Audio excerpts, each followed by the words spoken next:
Welcome to This Explainer. Today, we're completely dismantling that toxic internet hustle culture. You know the one, the 4 a.m. wake-ups, the endless grinding, the idea that you literally have to break yourself to become strong. We're going to find out what actually builds true, lasting resilience. And trust me, it is entirely based on science, not what those sweaty motivation gurus have been screaming at you online. So, let's dive right into the core question. Does suffering actually make you stronger? Because honestly, we've all been sold this incredibly dangerous, totally exhausting lie that mental toughness requires constant pain and absolutely zero rest. You know the drill. Cold showers, no excuses, just push through the pain. But is that really strength? Or is it just slow self-destruction with a really cool motivational soundtrack?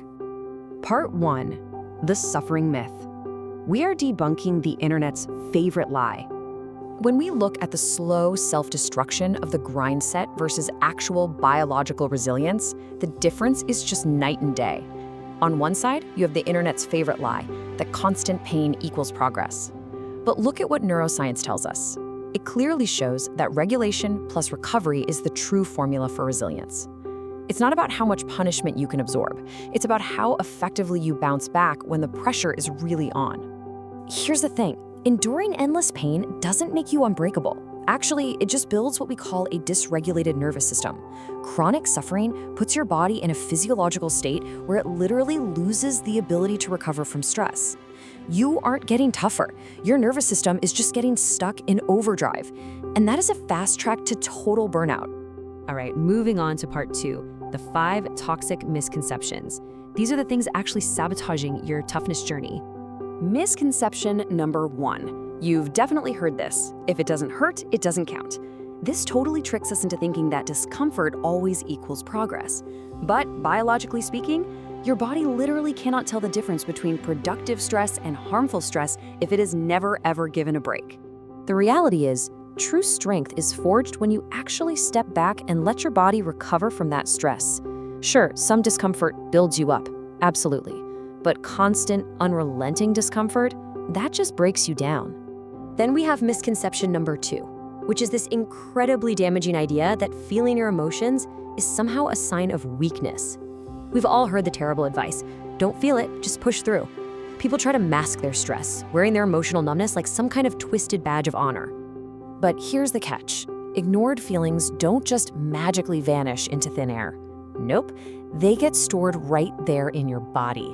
They ruin your sleep, they quietly destroy your relationships, and they wreck your well-being. Real mental strength isn't about being dead inside. It's about feeling fully without letting those emotions completely hijack your actions. Moving right along, toxic belief number 3 is that romanticize the lone wolf trope.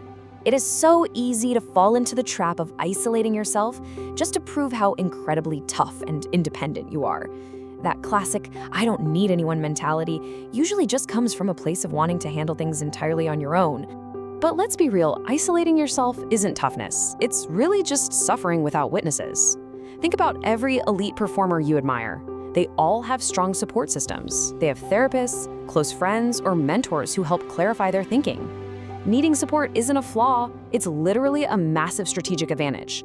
Okay, let's look at misconception 4.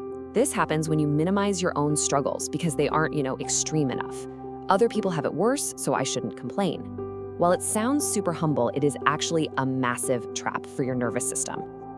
By invalidating your own stress, all you're doing is allowing small, easily manageable issues to snowball into massive physiological breakdowns. Mental strength isn't ignoring your struggles just because someone else in the world is struggling too. It's about addressing your own stuff early before it compounds and completely overwhelms you. And finally, misconception number 5. The ultimate internet hustle culture battle cry, no days off, no breaks, no slowing down. It's this deeply ingrained, super toxic idea that rest is somehow the enemy of progress. Listen, placing your nervous system under a constant, unrelenting load only builds one thing: fatigue, not resilience. Rest isn't the opposite of discipline. It is a fundamental requirement of it. You simply cannot run an engine in the red indefinitely without it blowing up. It's just biology. So let's get to the good stuff. Part 3, building real mental strength. How to be sustainable, sharp, and calm under pressure.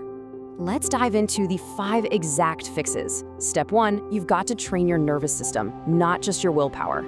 You can actually do this with just 3 minutes of daily, slow, controlled breathing. It literally trains your body to effectively exit that exhausting fight or flight state.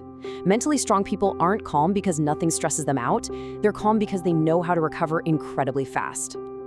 And this is wild. When you suppress an emotion, your brain stays stuck in that draining fight or flight mode.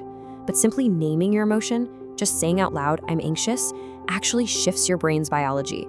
It fires up your prefrontal cortex, which moves you from panic straight into rational, calm thought. You're literally helping your brain calm itself down just by calling out what you feel. Then you combine that emotional processing with targeted, brief challenges. Think a tough workout or brief cold exposure. But the key here? Follow it immediately with fiercely protected downtime. Get your sleep, actually rest, and say no to extra tasks when you're at capacity. And lean on those mentors. Have honest conversations with someone in your corner. This cycle of controlled stress, connection, and deep recovery, that is the actual biological formula for an unbreakable mind. Which brings us to part 4, the mindset shift. Redefining true strength. Ultimately, it's about how clearly you think and how quickly you bounce back when things get chaotic. It's not about how much endless punishment you can endure. Real strength means you struggle, you recover, and then you keep moving forward without breaking yourself in the process. You don't need to suffer endlessly to prove you're tough. You just need to show up consistently and know how to regulate your nervous system. So I want to leave you with this final thought for today's explainer. Will you keep breaking yourself or start recovering?